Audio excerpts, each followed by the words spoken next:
Hello all. So we continuing in this series about emailing, and thank you for all your comments, all your praises that I'm seeing on this series. Today we will be talking about, or we'll be extending what we were doing yesterday, and we'll talk about how we use a word layout for email body. And we know that how Microsoft uses them, but let's talk about if there is a custom scenario, how you use it. So let's first understand where you set it up if you have to. So we are testing on the purchase order scenario. So let's go into the report selection,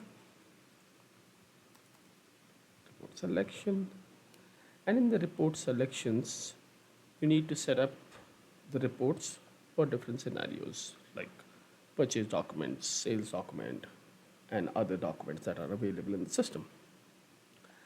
And there's a field to use what report to be used. So it is report selection purchase. So when I go into report selection purchase, so for my order, the report that is set is 1322 called purchase order. And this report will be used for email body and will also be used for email attachment. And then there is a body layout that's already selected here based on whatever word layouts has been built in. So if there is a custom scenario that you're trying to solve with emailing and you would like to utilize the capabilities of word layout into your reports, we'll understand that piece today. So without wasting further time, and if you're new to this series, I'll highly encourage you to go to the previous video. All this code is available on GitHub for your access. So I guess I'll highly encourage go back and see all the videos in the series to begin with. And people who are following it will be able to kind of follow on as we are talking about it.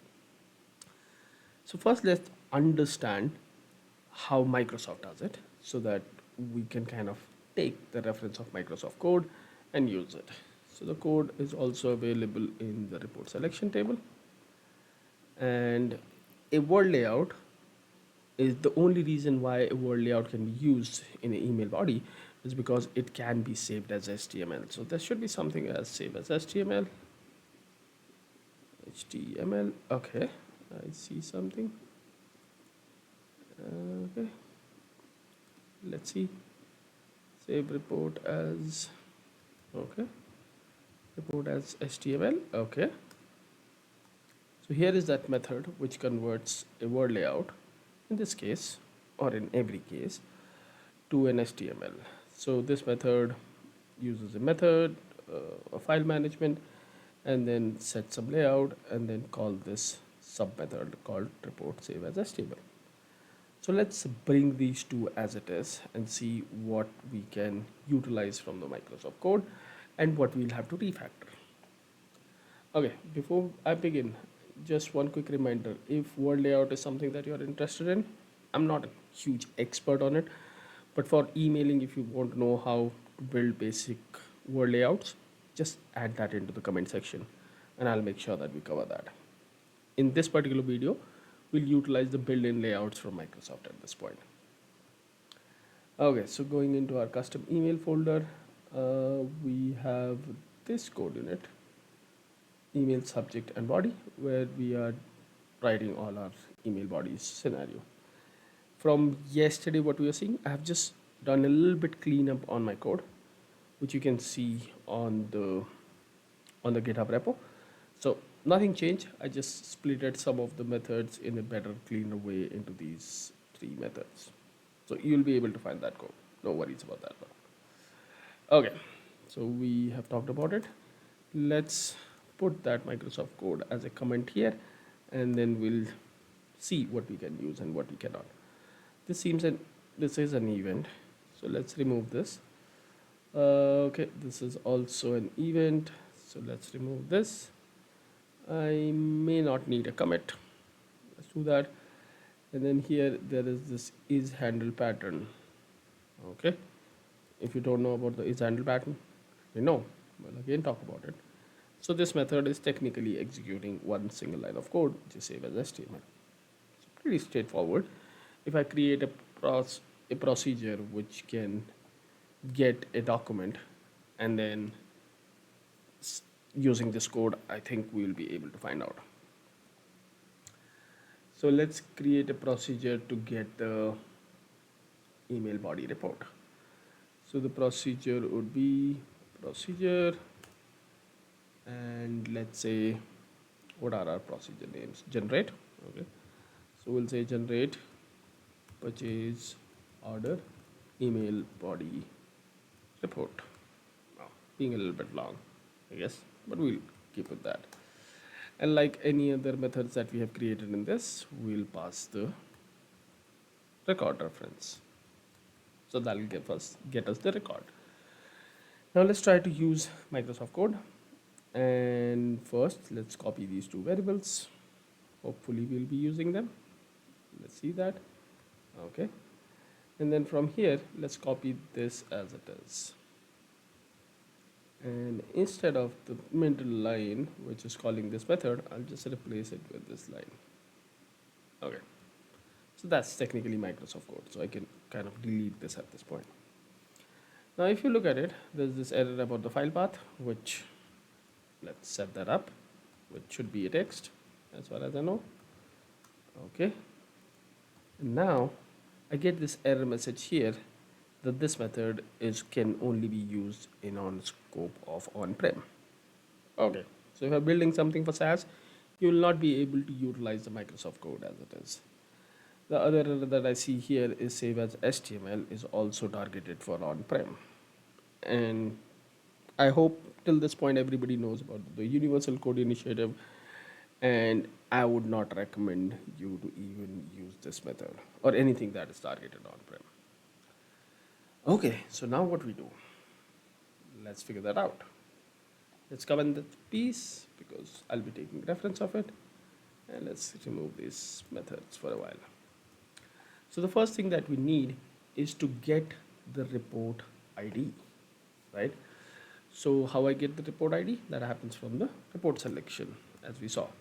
So let's do a report selection of type record, report selections. Okay. And then in the report selection, I can just put a filter to do a set range of document type or something type. Let me see what the fields are there. The field are users. Okay, so users, and report selection, there will be in users for purchase order. Purchase order, maybe p.order. Okay, so that'll filter out my report selection with the reports that are set for purchase order. But the primary key of this table is a little bit different, so we can't do a get because there is a users, and then you can have multiple reports in for the same scenario. So there's a incrementing sequence number, which will be a little bit hard for our case. But what we are looking for is a report which is set on report selection and also have users email attachment true. So let's do, okay, let's change this and call as use for email body, and we want that to be true. So if we find anything in this pool, then we are good to go to the next step, right? So let's do a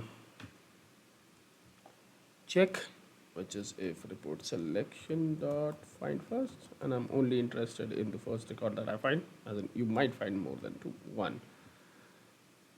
Can you? I don't know. I'll have to check by setting that up. So for now, let's keep it as simple as this, if I find something.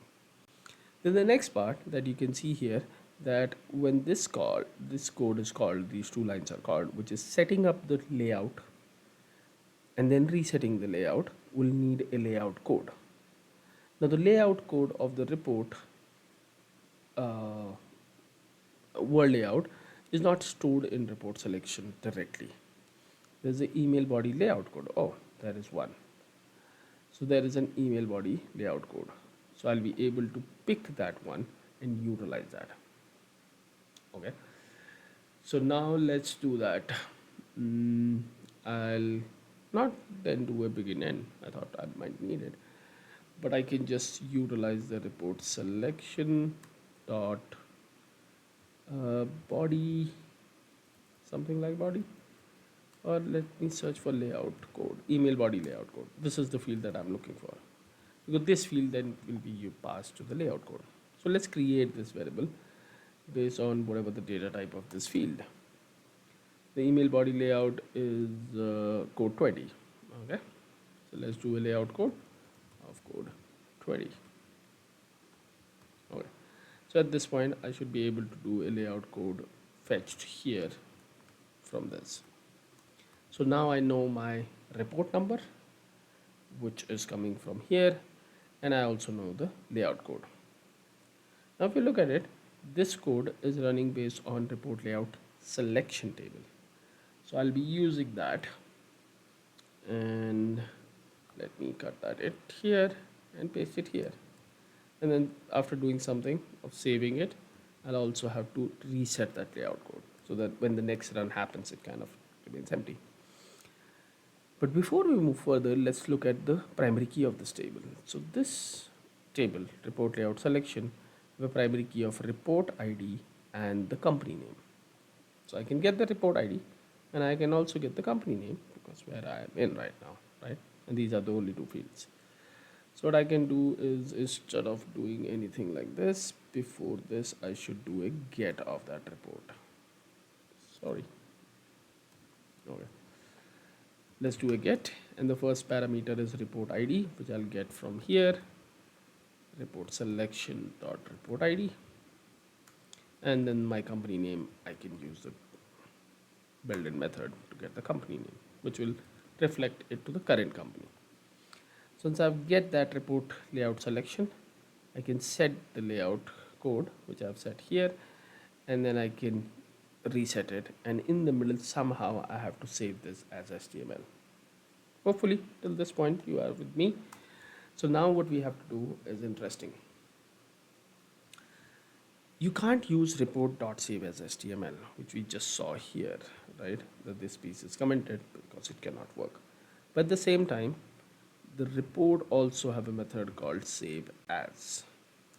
So when I do a save as, let's see what the options are here. The first parameter that I need to pass is the report number, which I have it here. This, okay. And then the next parameter is the parameters, which I don't know right now. Let's keep it blank. The next parameter here is the format, which is of type report format. So I should be able to use report format and then do a control space, and I can use HTML here. Okay. The last but not least is my, oh, not last, second last. Once I define the format, is I need a outstream and a record ref. Okay. So let's say I'll call it as a report outstream, and then the record ref, I will have to define that. So let's also define this, okay, as my outstream, and then let's do a purchase header record ref of type record ref. Okay, and let's utilize the full word here so that it's not confusing to anyone, and then I can use it here. But let's understand what is being returned from this method. So when I call it report.save as, it actually returns me an outstream where the file has been placed. So if this method runs, the outstream will be filled with the report output in HTML format, and then I'll have to do some tricks here to kind of utilize that in email body. But my record reference is right now pointing to no record. So it will consider everything into the purchase header table and put it into the purchase header record ref, which I'll have to filter out before I assign it to this. So now how we do that? I can directly call, I'll have to set this. Now, when you try to set a record reference, you actually technically have to apply filters on it, which you are getting from your record reference. And then that filter set gives you a record. So let's call a method here and call it as set purchase record ref, and I'll pass the purchase header into it, and then I also pass the purchase, um, and then let's not pass it. Let's get the exit value out of it, and we'll say that this method will return me the purchase record ref. So this method will just filter out whatever is needed and give me the record reference for it. How I can do that? Let's do and create a procedure, simple, and let's utilize that procedure here. I'm just replacing it here, and this is supposed to return a record ref. That's what it is doing. And let's name this so that it's easier for me while I'm referring it to the code. Now I have the purchase header.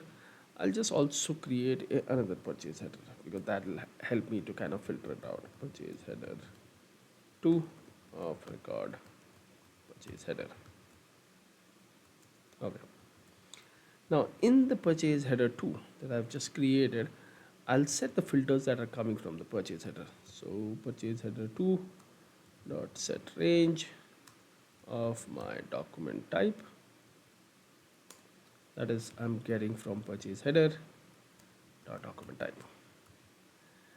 And I know what you're thinking, why I'm not doing a get, and you should try it out to kind of understand the difference between doing a range versus a get when you are trying to assign it to a record reference, record ref.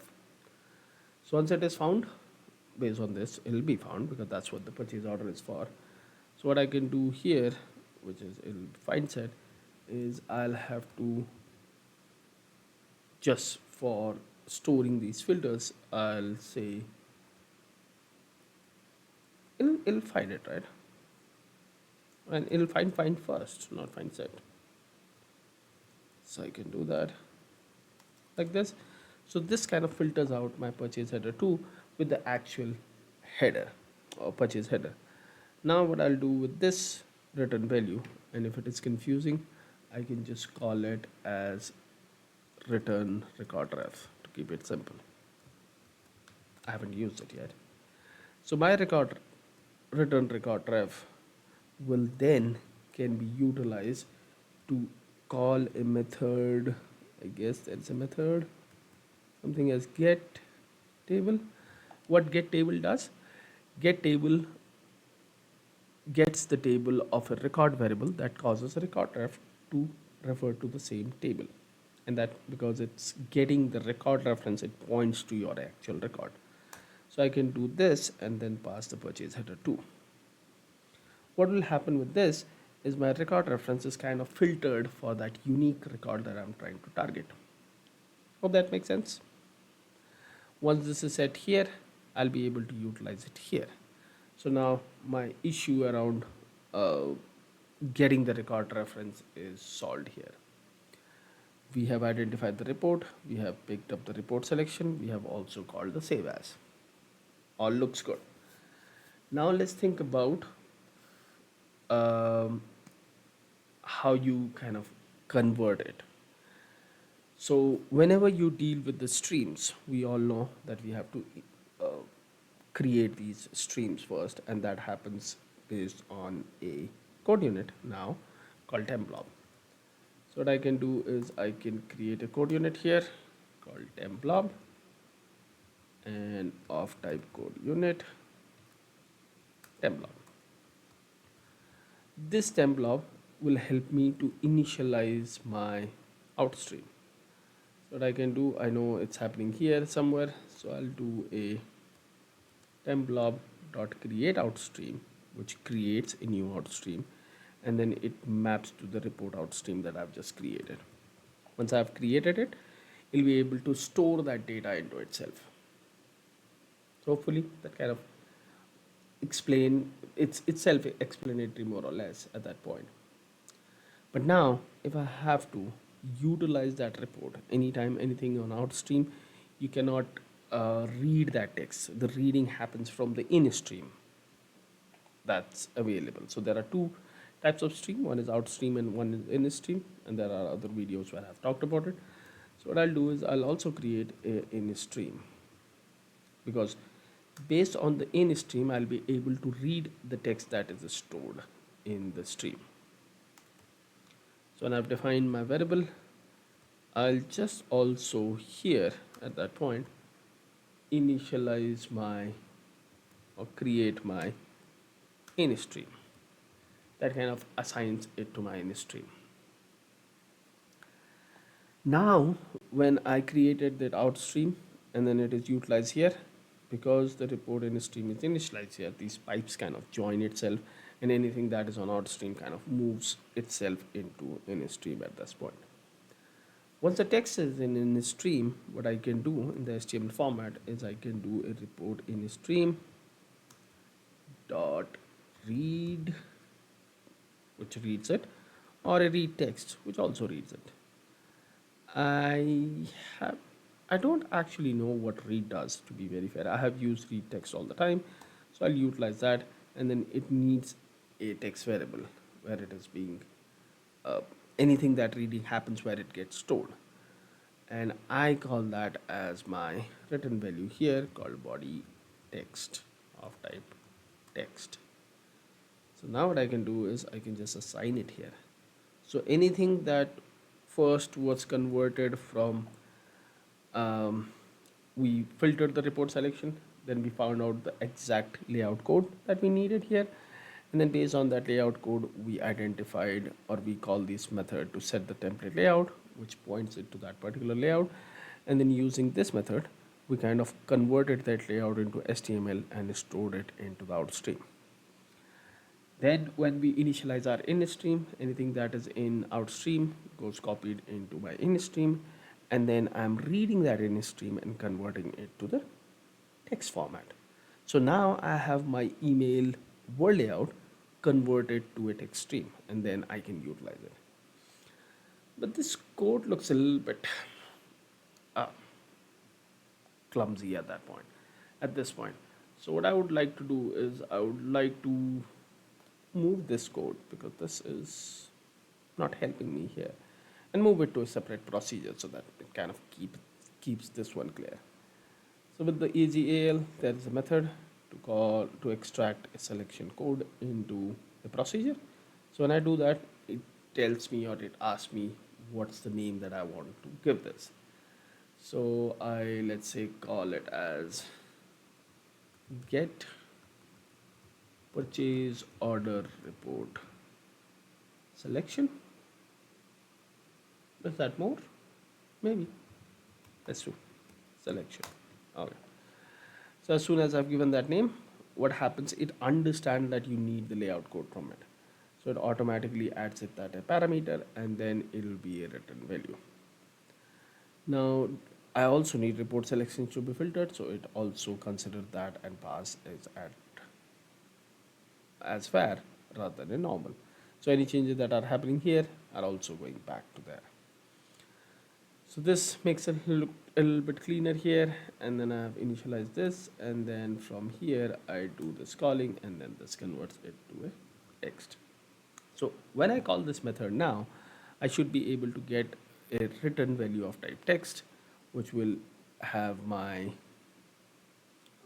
the email body from the word template that is selected on the setup. So let me rename this, so that I hate these warnings and errors that are there. Okay. So now my method is available, and there are two sub methods for this. And let me also change this to be called report selections. Okay. So now I can use this method to generate my email body. So let's go back up here, not here, sorry, in this code unit where we have these two scenarios. The first one is with the email item, the second one is with the email message code unit. So what we'll do is we'll add one more scenario here called fourth, and we will call the temp email item as it is being called here. We'll do the set body text, and the method that we'll use is this time, generate purchase order email body report. That'll get the text format, which will then be assigned to my email body text, email body. Okay, this is the code unit name, so I'm getting a little bit confused. I should have named it better. And then we also need a new option string for users. So what we'll do is we'll add here the word layout body, and these option string and all this code is just for your understanding and easily understand which code is running. I'm pretty sure you are not going to implement all these methods to get email body, but for your better understanding of it, I'm just trying to keep it simple here. Let's apply the same code in the email message style, and let's copy this as it is and make it as a 4 at the end. Okay, once we do that, we know that the method that we have to use is this. So let's copy this, and here where it is generating the email body, I'll just replace this. So now when a user chooses an option word layout body, the system will go into the report selection, pick the report ID, choose the layout which is set there based on this method here, this one, where it looks for anything which is of purchase order and use for email is true, finds the layout code, filters that layout code, run the code, and then test it. So at this point we are good, I guess. Let's give it a try and see what impact we have from the changes that we have done today. So once it gets published, okay, I might have logged out from there, so I'll have to log in again. Okay, so once I get into the system, into my purchase order page, I should see the similar pop-up that we had yesterday, and based on our selection either on the email body part, we'll be able to fetch the word layout that is stored. And the layouts that are being suggested on Microsoft does not look like an email body layout, to be very frank. So don't be surprised if you look at those layouts and they don't make any sense, because to me personally, I don't kind of like those suggested word layouts, because they are technically reports, they are not word layouts, and that's not something that you would like to send to your customer with the report attached and the similar text which is inside the PDF also available in the body. So it's taking a little bit time and I don't know why, but let's wait it for a while, and I'll pause the video and I'll come back in once this gets published. Okay, so Business Central got loaded. It took a little bit time, maybe something is happening on my environment at this point. Let's head up to our purchase order page and let's pick up a purchase order. And let's choose the action from here to purchase order email. Now we all have seen this, so let's first try the email item style, and let's choose the word layout body. Once I do that, it should be able to pick the report that's there and convert it into my email body. And this is the same report that I should be getting when I run the purchase order report directly from Microsoft. So let me see that. Where is that? Print and send. If I do a send, I should be able to email yes. Okay. It should be able to kind of show me the same email body, because we are referring to the same setup, you're seeing the same report. Now let's test out the other option that we had, which is the email message. So when you use the new one, and we have talked about it, you should be getting this similar kind of email body as we had, and it all depends on your setup. So if you change the setup, apply a different layout, that'll work in the same way. Okay, so before I let you go, let's quickly summarize what we learned today. You can still utilize the email body using the power of word layout. So if you know how to build word layouts, great. If you don't, I can show you pretty basic stuff in word layout, and do let me know into the comments. The way it works is once you add a word layout, it kind of stores itself, and then in the report selection you can choose the layout that will go as an email body. Once you have done that, we have what we did today is tweaked a little bit of code from Microsoft, and we were able to utilize the selected word layout as my email body. So I hope that makes sense. And as I said, the code is available in the GitHub repo. And other than that, you know the drill. If you like the content, do hit the like button. If you think your friends and colleagues will get benefit out of it, do share it with them. And if you haven't subscribed to the channel, I'll highly encourage you to subscribe to the channel. I'll continue on this topic based on comments that I've received. The next video that should be coming on this series is we'll be talking about how to attach attachments and what different possibilities based on the temp email item and email messages. So that's what is coming next. And if there are comments which are related to this topic, I'll try to cover them as we move forward into this particular series. So do share your love and let us know how we are doing. And I'll see you tomorrow with the next video in the same series. Thank you.